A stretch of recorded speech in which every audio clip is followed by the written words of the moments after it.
You're at the apex of some of the most astounding scientific discoveries we've made, we as man. When you meet someone who's a non-scientist, how do you tell them what you do? How do you explain it? Well, when I talk to non-scientists, I start out by saying we're reading and writing DNA.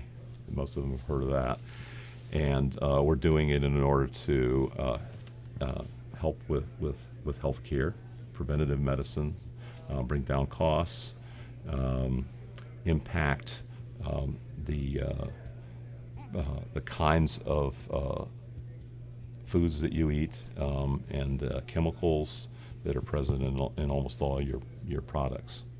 And how do you explain CRISPR to a non-scientist? So CRISPR to a non-scientist is a particular way of writing the DNA that is just like editing a manuscript. You'll take you'll say, I don't like this paragraph, and you'll get rid of it. It is based on bacteria fighting off viruses in the ancient days, and we can also use it to fight off viruses, but we can use it to change genes any way we want.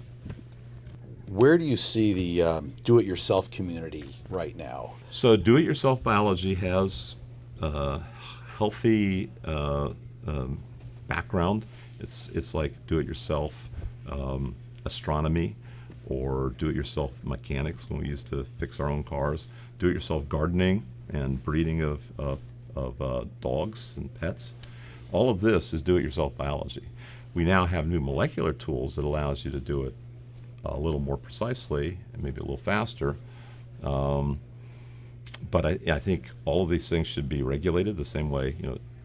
Do-it-yourself driving. Everybody has the ability to become a driver, but they have to be licensed and there's surveillance. And I think the same thing should apply to biology. But we have these kits that you can buy off the shelf at this Right. point. Yes. So you're not in favor of that? I think the kits are fairly limited. They're the kind of things that you might have bought your kids decades ago, like Petri plates, where you streak out stuff from your hands. So it's not entirely safe because the stuff on your hands can be Staphylococcus or something, but that was a kit. We should monitor the spread of synthetic biology, and I think there should be licensing and surveillance. I don't think there shouldn't be kits. It's just there should be licensing, surveillance of those kits. Just like there's the same thing with, even though cars kill 1 million people a year, the solution is not banning all cars, including fire trucks and ambulances. It's licensing and surveillance. It's a giant leap from do-it-yourself to biosecurity, Yeah. but in regard to gene editing and our ability to control genes in the genome now, what are your concerns about biosecurity for the future? So biosecurity is becoming, in a sense, a higher challenge, higher problem than chemical and radiation-based weapons or nuclear weapons.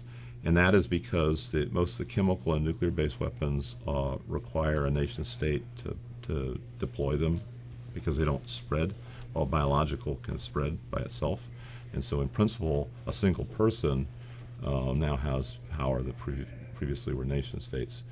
I think this is one of the reasons that we need to do as much as we can on safety engineering so it doesn't happen accidentally, and licensing and surveillance so that even the intentional efforts are made as transparent as possible worldwide. How important is it for the general public to understand gene editing now? I think it's vital that the public understands gene editing, perhaps a little more vital than that they understand astronomy and weather and sports and various other things that we spend a lot of time learning about that are outside of our professions, because all of us are at risk for a genetic disease, inherited. All of us are at risk for infectious diseases, either old ones or new ones, and we all have a potential for influencing the business world or influencing the policy world.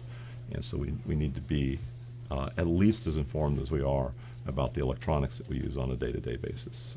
These are exponential revolutions. They're happening much faster than any previous technological revolution. In medicine now, with so many experimental therapies, and CRISPR is one of them, but perhaps not that far along, there's this right to try movement. And I think that the president signed a bill regarding that a few weeks ago, where I guess people who are in great need of drugs might be able to get an opportunity to try things that are still in the experimental stage. How does that relate to CRISPR? Well, so the right to try, where you have very desperate people that are going to die anyway if nothing is done, makes some sense. It certainly provides them with an outlet for their energy and caring nature about their loved ones. It gets people engaged with what is the cutting edge and starts communities talking about it. That may result in them deciding not to go and try it, but at least the right to try means that they will get up to speed and maybe contribute to ongoing clinical trials, maybe expedite those where safety and efficacy are a top priority.